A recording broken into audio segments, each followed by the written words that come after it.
Salut les gars, je pense que vous allez bien. Il y a une mise à jour qui a été lancée.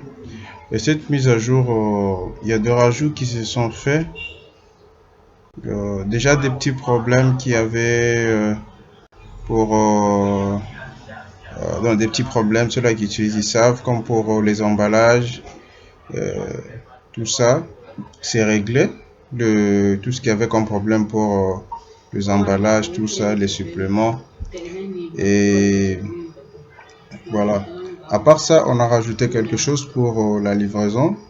Il ne reste que la traduction. Déjà d'ici ce soir ou bien avant demain matin, vous allez voir tout ça en français parce que là on est en français, mais ça, ça affiche en anglais. Donc vous avez le détail des frais de la livraison par distance. Ça dépendra de votre configuration. Si vous voulez le faire par une distance tierce ou bien par distance ou bien que ce soit fixe.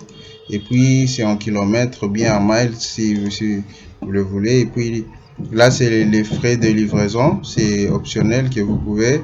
Donc il y a deux types de frais. Il y a aussi les calendriers de l'heure d'ouverture de la livraison et l'heure de fin des livraisons. Et puis les temps de la livraison. Et puis l'addition. Donc dès qu'il y a un retard, on peut rajouter quelques minutes. Donc avant de configurer ceci, il faudra d'abord venir configurer ça ici dans succursale. Donc c'est dans succursale que vous allez venir préciser.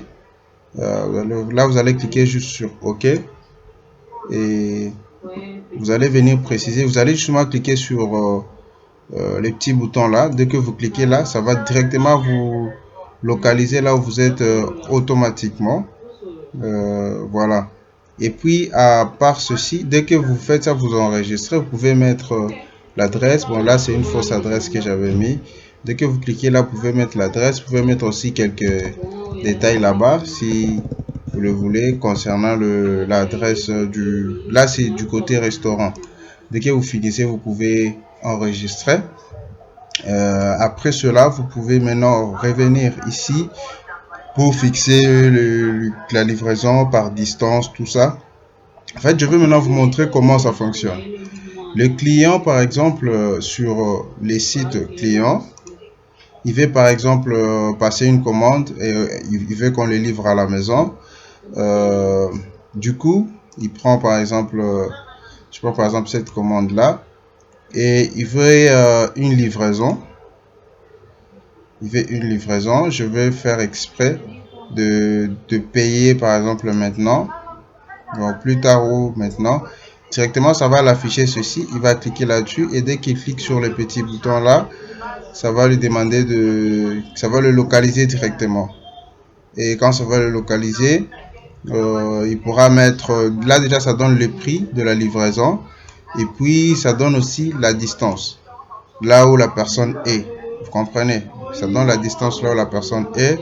Et à part cela, attendez, je vais réduire un peu. Voilà. À part cela, un instant. OK. Vous allez cliquer sur OK seulement pour ce petit message là. Donc,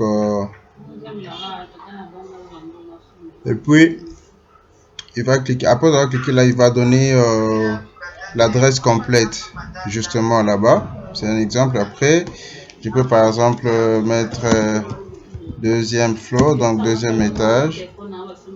Donc, je mets n'importe quoi et puis je peux par exemple 12 et puis là je peux mettre aussi n'importe quoi et je peux mettre l'avenue, tout ça.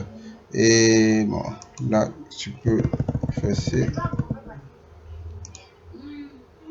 Voilà. Je vais cliquer sur le petit bouton là pour qu'il me localise là où je suis. Voilà. Et là il me localise vraiment là où je suis.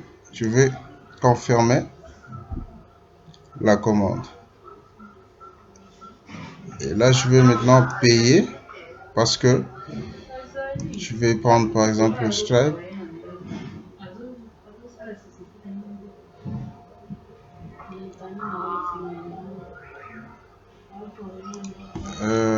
Là, je vais remplir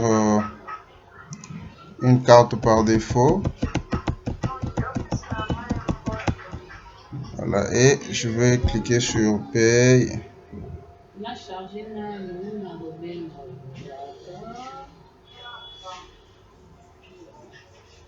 Ok, le paiement a été effectué. Maintenant, nous allons voir là, c'est les clients. Ça met aussi le frais de la livraison.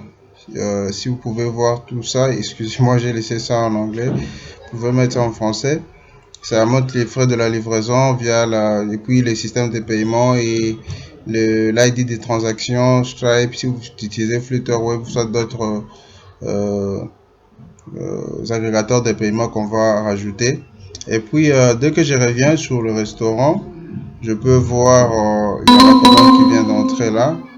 Je vais aller sur commande. Je vais voir dans commande. Vous allez voir que dès qu'on clique là, on saura l'adresse du client et on peut voir le maps. On peut cliquer là pour voir les maps. On peut aller sur les maps pour voir là où le client est placé directement. Donc voilà, il y a les adresses qui affichent là, mais ça ouvre ça dans un nouvel onglet.